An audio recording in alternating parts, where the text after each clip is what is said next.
On a Tuesday evening thick with rain, and the kind of humidity that clings to your skin like a second shirt, a sleek black Jaguar limousine sputtered its last breath just outside a quiet neighborhood on the east side of Atlanta. The car had been gliding smoothly through downtown only an hour before. Polished chrome, tinted windows, the kind of vehicle that usually turned heads or signaled importance. But now it coughed and groaned like an old man climbing stairs, finally rolling to a stop in front of a modest auto shop, wedged between a laundromat that never seemed to close and a boarded-up diner with a flickering neon sign that read, "Eat" in stubborn red letters. Inside the car, the driver, a woman in her late 30s with sharp eyes and a silk scarf slightly askew, let out a long sigh. She wasn't used to being stuck. Not like this, not in a place where streetlights buzzed like angry hornets and the only sound besides the rain was the distant bark of a dog. She tapped her fingers on the steering wheel, checking her phone for the third time. No signal, of course. She was already 20 minutes late for a dinner that could make or break her company's next funding round. And now this. She stepped out into the downpour, heels sinking slightly into the wet asphalt, and walked toward the garage. The sign above the door read Briggs & Son Auto Repair, though no son had worked there in over a decade.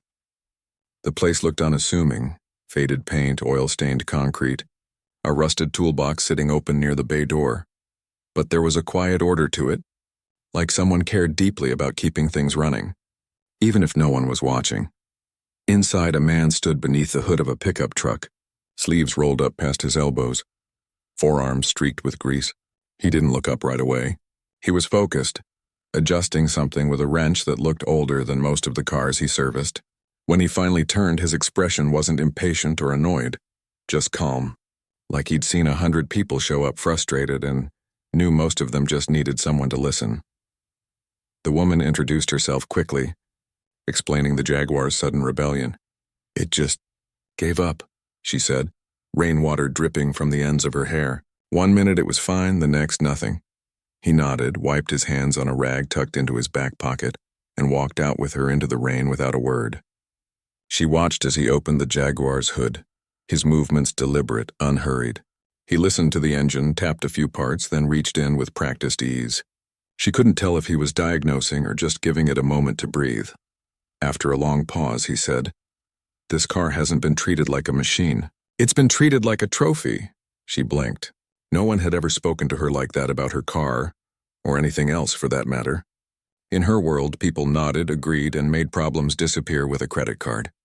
But here, in this damp garage with the smell of oil and wet concrete, honesty hung in the air like steam. She laughed, part nerves, part relief. "Well, if you can get it running tonight, I'll marry you," she joked, trying to lighten the mood. He didn't laugh. He didn't smirk. He just looked at her for a beat, then gave a small, almost imperceptible nod. "Let me take a look." And just like that, he disappeared back into the garage, returning with tools, a flashlight, and a thermos that looked like it had survived a few wars. She stood there, soaked and slightly stunned, watching him work. There was something mesmerizing about the way he moved. No wasted motion, no showboating. Just hands that knew metal like it was an old friend. Hours passed. The rain slowed to a drizzle. Inside the garage, the fluorescent lights flickered but held.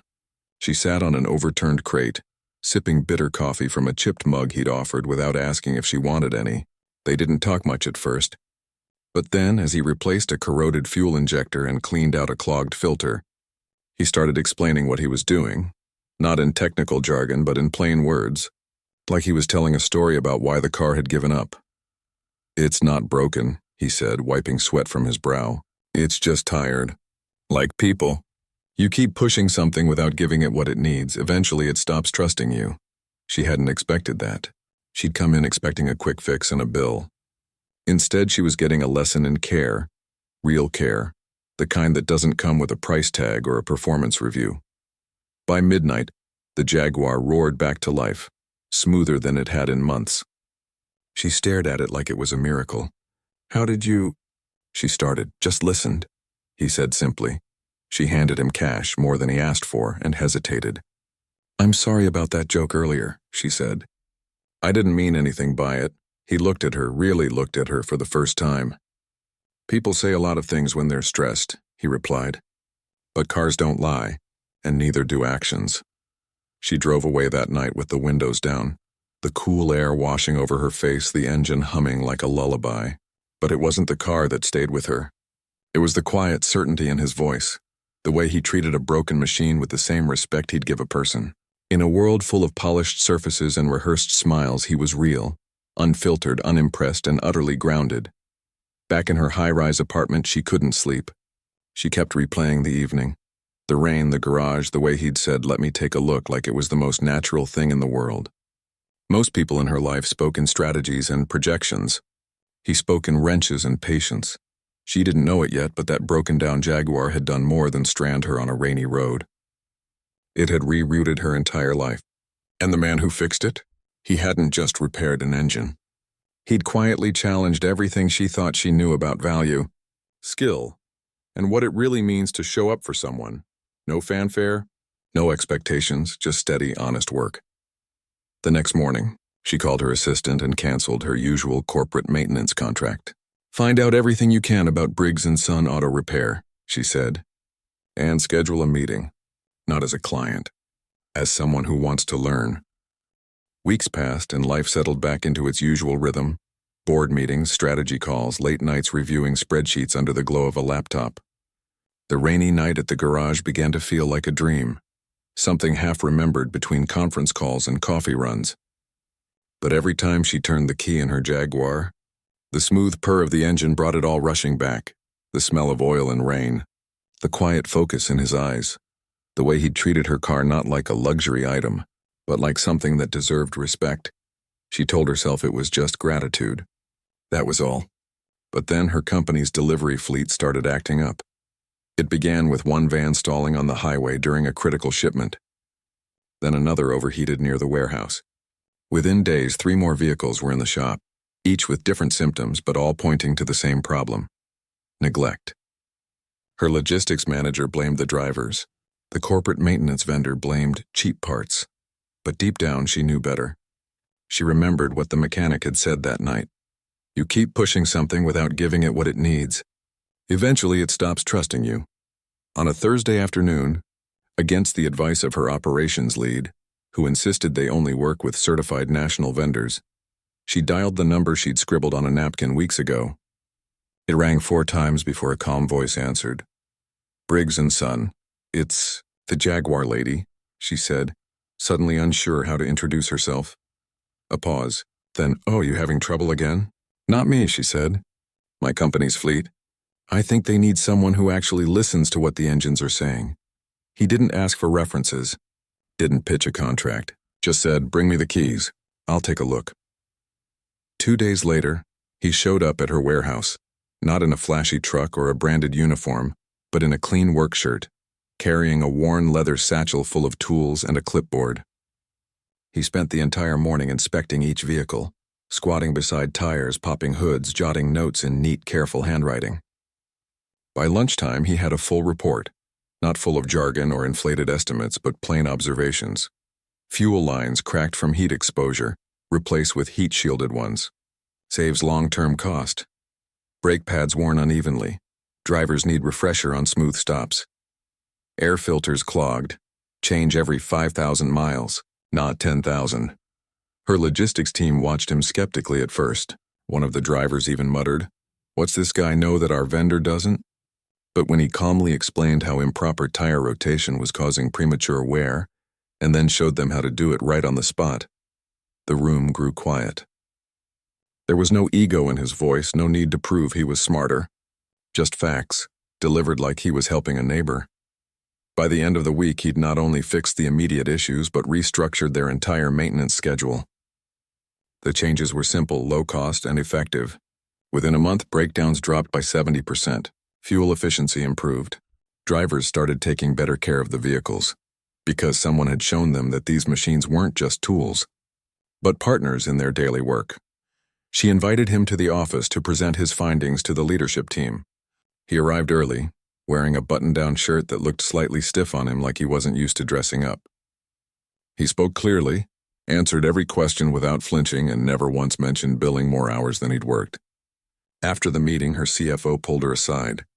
"He's good," he admitted almost reluctantly, But he's not corporate. Are we sure this is the image we want? She didn't answer right away. Later that evening, she drove past the garage again, just to see it lit up in the dusk. She didn't go in, but she sat in her car for a long time thinking about what image really meant. Was it polished suits and rehearsed answers? Or was it people who showed up, did the work, and left things better than they found them? Their interactions stayed professional after that. She'd call when a vehicle acted up. He'd come, fix it, leave an invoice that was always fair and never linger. But something had shifted. She found herself noticing things she never had before. The way her own team sometimes spoke down to service workers. How quickly people assumed expertise came with a title or a logo on a shirt. She started asking more questions, listening more closely. It was subtle but real. Then came the community fundraiser at the old community center downtown. Her company was a sponsor, and she was expected to give a short speech about sustainability and local partnerships. She arrived early to rehearse, clipboard in hand, nerves buzzing. That's when she saw him, standing near the back talking to a group of teenagers from a youth mentorship program. He was showing them how to check oil levels on a donated sedan parked out front, his hands moving slowly so they could follow along. She froze in the doorway. He looked different here. Not just a mechanic, but a teacher, a steady presence in a world that often moved too fast for young people to catch up.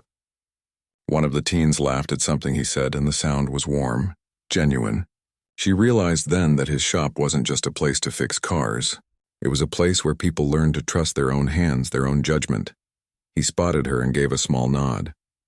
No fanfare, no awkwardness, just recognition. After her speech, short, heartfelt, and surprisingly unscripted, she found him outside, leaning against the sedan, sipping from a paper cup of punch. "You didn't mention cars in your talk," he said. "I didn't have to," she replied. "Everything I said about sustainability, responsibility, community, it all starts with how we treat what's in front of us, whether it's a planet or a pickup truck." He smiled then, just a little. Not the kind of smile you give to be polite, but the kind that comes when someone finally sees you for who you really are. They walked back inside together, not side by side, but close enough that the space between them felt charged with something unspoken. There were no engines between them this time. No broken parts to fix, just two people from different worlds standing in the same room, wondering if understanding could be enough to bridge the gap. And for the first time, she didn't feel the need to fill the silence with a joke. She just let it be. Because sometimes, the most honest conversations happen without a single word. As the weeks turned into months, their paths kept crossing. Not by accident, but not by plan either. It was more like gravity. She'd find reasons to drive past the garage just to see if his truck was parked out front. He'd show up at city planning meetings about small business grants, sitting in the back with a notebook, listening more than speaking. They never made a big deal of it. No lunches, no late-night calls, no obvious signals. Just quiet moments that added up. But the world around them wasn't quiet.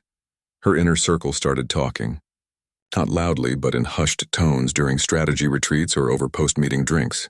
"Is she serious about that mechanic?" One board member asked another, voice dripping with disbelief. "He's talented, sure, but what's the endgame? PR? A hobby?" Someone else joked that she was slumming it for authenticity, as if caring about real people was just another branding move. She heard the whispers secondhand, through well-meaning assistants who thought she should know. Each comment stung, not because it was cruel, but because it revealed how little they understood her, and how deeply they underestimated him. On his side, the skepticism was quieter, but just as real. His friends at the shop, men who'd known him since high school, would exchange glances when she showed up. "She's not from our world," one said gently over a game of dominoes one evening. "And you know how that story ends." Another added, "Don't get me wrong, she seems decent. But people like her? They move on when the next shiny thing comes along." "You're not a project to fix, brother." He never argued, just nodded, rolled the dice, and changed the subject. But late at night, alone in the garage with only the hum of the overhead fan for company, he'd think about it. Was he fooling himself? Had he mistaken professional respect for something deeper? He'd spent his whole life keeping his expectations low, not out of fear, but out of self-preservation. Hope, he'd learned long ago, could be just as dangerous as a stripped bolt if you weren't careful. Still, he couldn't deny the way things had changed since she walked into his shop that rainy night. Her company had started sending interns to learn basic maintenance from him. Real kids from the neighborhood, not just college grads with polished resumes. She'd even helped him apply for a city grant to expand his training program for teens aging out of foster care. The paperwork was tedious, the process frustrating, but she'd stayed with it, making calls, editing proposals, never taking credit. She just wanted it to happen. One afternoon, while reviewing fleet data together in her office, she paused mid-sentence. "Do you ever feel like people only see one version of you?" she asked, staring out the window at the skyline. He looked up from the spreadsheet. "All the time," he said simply. She turned to him. "I spent years building this image, strong, in control, always 3 steps ahead. But sometimes I wonder if anyone sees the person underneath, the one who gets tired, who makes mistakes, who just wants to be known." He didn't offer empty reassurance, didn't say, "Of course they do." Instead, he leaned back in his chair and said, "You know what I see? Someone who shows up, not because it's easy, but because it matters. That's rarer than you think." The words landed softly, but they stayed with her. Then came the night everything almost fell apart. It was during a major storm, worse than the one that first brought them together. Winds howled, trees snapped, and the city's power grid buckled under the strain. Her downtown office lost electricity, just as she was finalizing a proposal that could secure her company's future for the next 5 years. Backup generators failed. Servers went dark. Panic set in. She tried calling her usual tech support, her building manager, even the utility company. No one answered. Everyone was overwhelmed. Sitting in the dark, laptop battery at 12%, she felt the weight of everything pressing down. The expectations, the pressure, the loneliness of being the one everyone relied on but no one truly saw. Without thinking, she dialed his number. He answered on the second ring. "You okay?" "My office is dead," she said, voice tight. "I've got minutes before my laptop dies and I can't lose this file." There was a pause. Then, "I'm 10 minutes away." She didn't ask how, didn't question why he'd come. She just waited. True to his word, he pulled up in his truck, rain pelting the windshield, and stepped out carrying a portable generator, a toolbox, and a paper bag from the soul food spot down the street. "Figured you hadn't eaten," he said, handing her a container of smothered pork chops and collard greens. No invoice. No, I told you so. No expectation of anything in return. While he rigged the generator to power her laptop and a single desk lamp, she ate in silence, the warmth of the food spreading through her like a quiet promise. When the screen flickered back to life, she nearly cried, not from relief but from the sheer unexpected kindness of it all. He stayed until the file was saved, the backup confirmed, the storm beginning to ease. As he packed up, she finally asked, "Why did you come?" He zipped his jacket, looked at her like the answer was obvious. "Because you asked." That night changed something. Not in a dramatic movie-style way, but in the quiet, lasting way that real trust is built. She realized he didn't see her as a CEO or a project or a puzzle to solve. He saw her as a person, flawed, tired, trying. And he showed up anyway. A few days later, she walked into his garage not as a client, but as herself. She brought 2 cups of coffee and sat on the same crate she'd used that first night. They talked for hours. About family, about loss, about the pressure of being the only one in a room full of people who don't look like you or think like you. She told him about the loneliness of leadership. He told her about the weight of being seen as the strong one, who never needs help. For the first time, neither of them was performing. There were no roles, no titles, no expectations. Just 2 people, finally speaking the same language.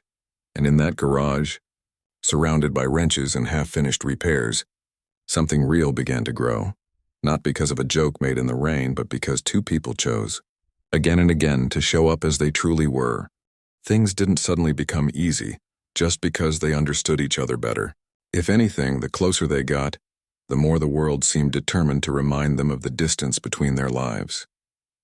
It wasn't loud or dramatic, just a steady hum of doubt, like a loose belt under the hood that doesn't break right away but keeps making noise until you finally stop and listen.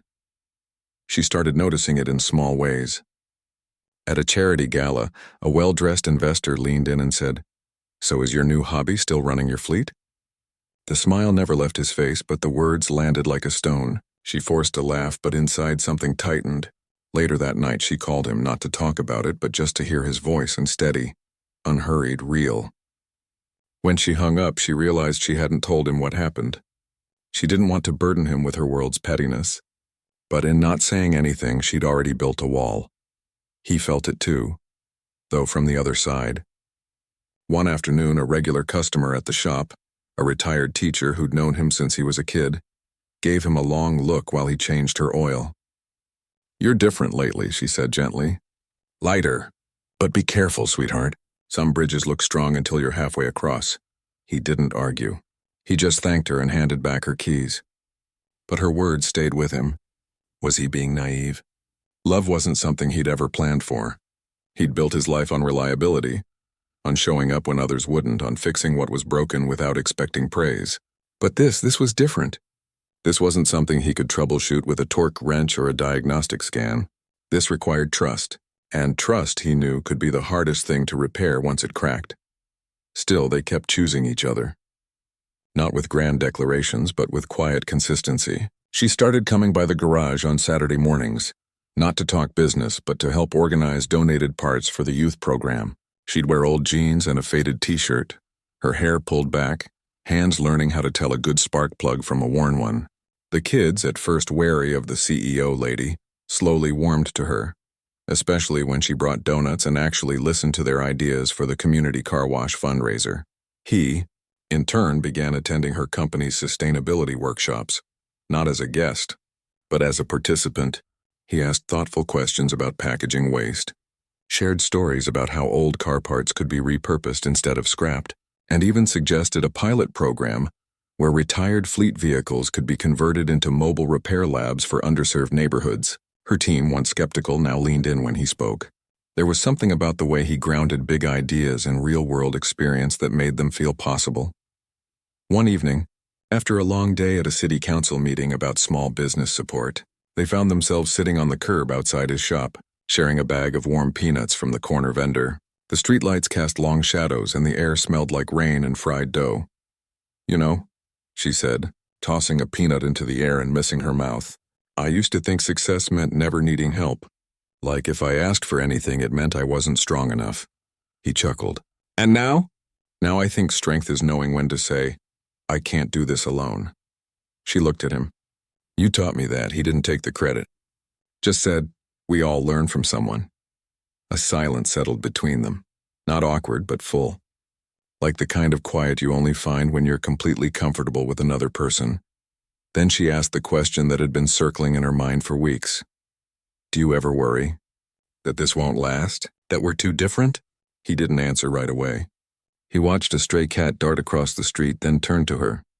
"I used to think love was about finding someone perfect. Now I think it's about finding someone who's willing to stay imperfect with you, who shows up even when it's messy." She felt tears prick her eyes but blinked them back. What if people keep talking? What if they never see us as equal? "Then they don't matter," he said simply. "What matters is whether we see each other." It was the most honest thing anyone had ever said to her. From that night on, something shifted. Not in their circumstances, but in their resolve. They stopped apologizing for their differences and started celebrating what those differences brought to each other's lives. She learned patience from the way he listened to an engine before tearing it apart. He learned boldness from the way she stood up for her values in rooms full of people who thought they knew better. They also started setting boundaries. She politely declined invitations to events where she knew she'd be gossiped about. He stopped explaining his relationship to curious customers. They protected what they had, not out of secrecy, but out of respect. One Saturday, they took a group of teens from the program to a junkyard on the edge of town. The kids were tasked with finding usable parts from old cars, learning value in what others had thrown away. As she watched him kneel beside a 15-year-old showing him how to test a battery with a multimeter, she realized something. This was what real legacy looked like. Not stock options or headlines, but hands teaching hands. Hearts learning from hearts. Later, as they drove back in her now well-maintained Jaguar, he said, "You know, I never thought I'd meet someone who gets why this work matters. And I never thought I'd meet someone who sees me as more than my title," she replied. They didn't need to say more. The road ahead wasn't guaranteed. There would still be doubters, setbacks, moments of fear. But for the first time, they weren't walking it alone, and that made all the difference. There was no grand proposal under fireworks, no viral video of a surprise engagement in front of a crowd. What happened between them grew the way real things do, slowly, steadily, rooted in everyday choices rather than dramatic moments. A year after that rainy night when a broken-down Jaguar brought them together, they stood in the same garage where it all began, not to fix an engine, but to promise each other something far more lasting. The space had changed since then. Fresh paint covered the old cinder-block walls. A new bay had been added, bright with windows and whiteboards covered in diagrams drawn by teenage apprentices. Tools hung in labeled racks, not out of perfectionism, but because someone had taught these kids that order shows respect for the work and for yourself. On this particular Saturday morning, the garage wasn't filled with the usual sounds of clanging metal or revving engines. Instead, folding chairs lined the oil-stained floor, draped with simple cotton covers. Wildflowers and mason jars sat on workbenches. A string quartet, made up of local music students, played softly near the tire rack. Guests arrived in ones and twos. Not the usual crowd of suited executives or high-profile donors, but people who'd walked alongside them in real ways. The retired teacher who'd warned him about bridges. The teen who'd once thought he'd never graduate but now fixed transmissions on weekends. The logistics manager who'd once doubted him but now called him the only person who actually knows what a fleet needs. Even a few of her board members showed up, not because they had to, but because they'd seen something change in her, something softer and stronger at the same time. She didn't wear a designer gown, just a linen dress the color of morning sky, sleeves rolled to her elbows, hair loose around her shoulders. He wore his cleanest coveralls, dark blue, no grease stains, with their initials stitched neatly over the chest pocket by the same woman who'd hemmed her grandmother's curtains. No tucedo no veil. Just two people choosing to stand in front of the people who mattered and say, plainly and without pretense, that they were in this for good. When someone later asked if she ever regretted that offhand joke, "If you fix this engine, I'll marry you," she smiled and said, "I didn't marry him because he fixed my car. I married him because he reminded me that real power isn't in controlling everything. It's in trusting someone to help you when you're broken down." And that was the truth of it. Their life together didn't look like the fairy tales sold in magazines. There were still late nights. Hers spent reviewing contracts, his spent rewiring a donated van for the youth program. There were disagreements too. Once they argued for an entire dinner about whether to expand the garage or invest more in mentorship. Another time she forgot to tell him about a last-minute business trip, and he didn't speak to her for a day, not out of anger, but because he needed to feel like he mattered in the schedule, not just around it. But they always came back, always talked it through, always chose each other again. What made it work wasn't perfection. It was presence. They built something unusual, not a merger of worlds, but a new one altogether. She started hosting repair and learn days at her company's headquarters, where employees could bring their cars and learn basic maintenance from him and his team. He in turn began speaking at sustainability panels, not as a token voice, but as a respected expert who understood waste not as a concept, but as something you see every day when you rebuild an alternator instead of tossing it. Their partnership became a quiet model for others, proof that connection doesn't require sameness. You don't have to come from the same zip code, wear the same shoes, or speak the same corporate jargon to build something meaningful. You just have to show up with honesty, listen more than you speak, and never treat another person like they're beneath you or above you. On weekends, they could often be found side by side in the garage, not always talking but working in comfortable silence. She'd sand down a fender while he calibrated a carburetor. Sometimes a teen would wander in with a question and they'd both stop to help, her offering structure, him offering instinct. Together they created a space where mistakes weren't failures but lessons, where a dropped wrench wasn't a disaster, just a chance to pick it up and try again. Years later, when reporters asked how they made it work across such different lives, they never gave a polished answer. "We just decided early on that love isn't about changing someone," she once said during a community talk. "It's about making room for who they really are and letting them do the same for you." He put it even more simply. "She sees my hands not as dirty but as capable, and I see her mind not as cold but as caring. That's enough." Their story never went viral.